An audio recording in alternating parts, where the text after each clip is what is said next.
कि छीटा जवानी के उड़ेदा।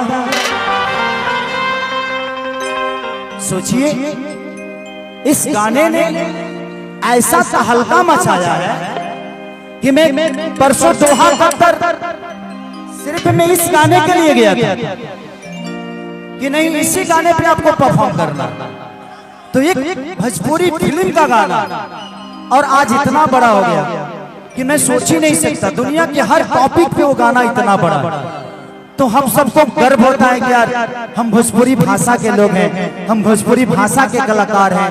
वहाँ खेसारी का गाना नहीं है, वो हमारे भाषा का सम्मान है, हमारे भाषा की गरिमा है जो पूरी दुनिया पे राज कर रही है। अगर आप नहीं होते तो वो गाना नहीं होता, वो गाना नहीं होता तो मैं नहीं होता। तो मैं तो बाद में आता हूँ, पहले मेरा भाषा आता है, पहले आप सब आते हैं। मेरे अंदर मैं नहीं कि मैंने ये किया, मेरा ये मेरा वो नहीं, मेरा कुछ नहीं, सब आपका है। आप जब तक मेरे साथ हैं सब कुछ मेरा है, आप नहीं तो कुछ भी मेरा नहीं।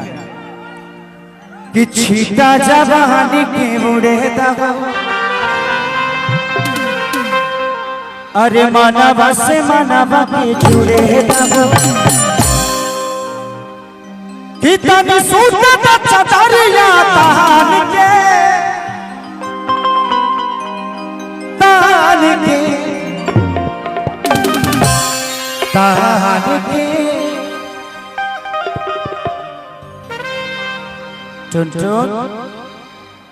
पूरी दुनिया भैया को अपने रंग में रंग दिए। हेलो, आज पूरी दुनिया टुनटुन की इतनी बड़ी दीवानी है कि सबसे ज्यादा आपको देखकर घमंड हम सबको होता है कि ये मेरा भाई है।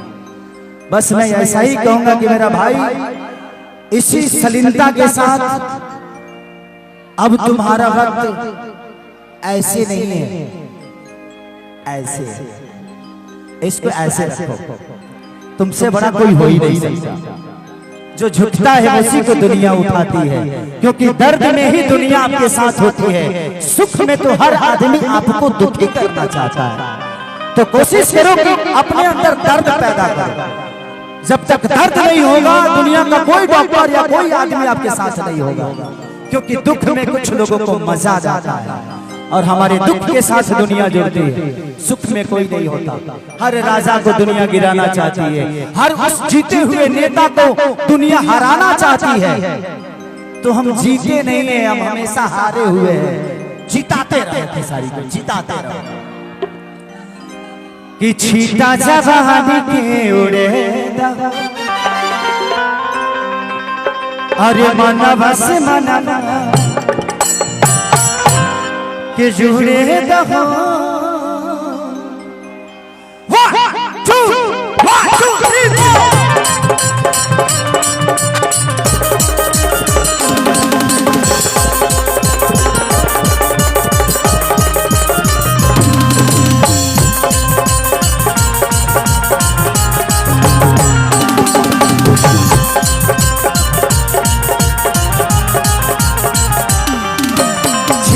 जवानी के उड़ेदा, मनवा से मनवा के जुड़ेदा।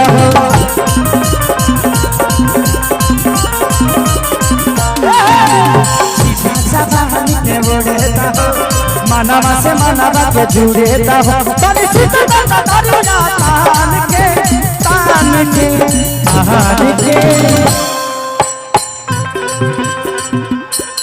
थोड़ा आप लोग साइड हो जाए, उधर बच्चे हैं उनको देखने में प्रॉब्लम हो रही है।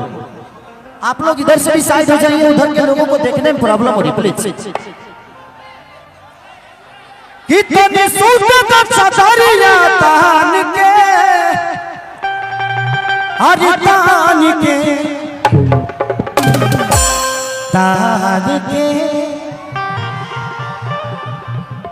कि टूट जाए राजा जी,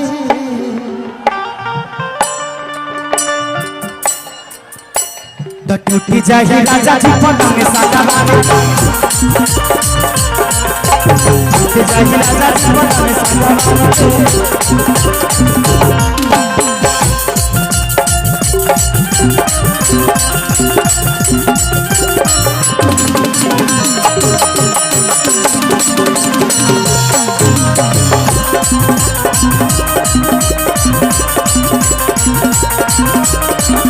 लहरिया लूट के जा